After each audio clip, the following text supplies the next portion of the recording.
Ha ha ha, ho ho ho, he he he. Uh, you know, we were talking about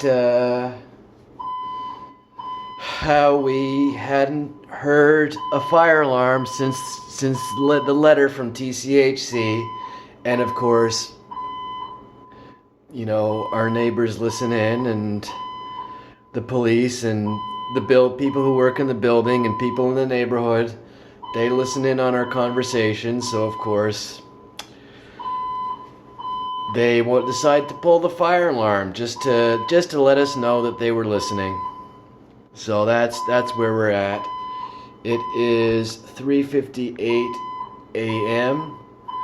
Well, 3:56 on this clock. And what's the date? Thursday, November 10th. It's been a good 4 days since the last fire alarm. So,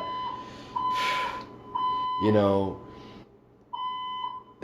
and they want to say that there's no harassment here, or there's no proof. They didn't even look at my YouTube channel. They don't, or they did, and they just don't care.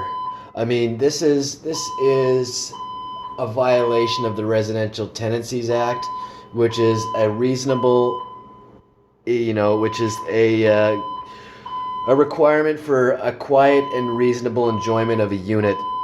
TCHC has violated that section. I believe it's section 22 of the Residential Tenancies Act, for the Ontario Landlord and Tenant Board.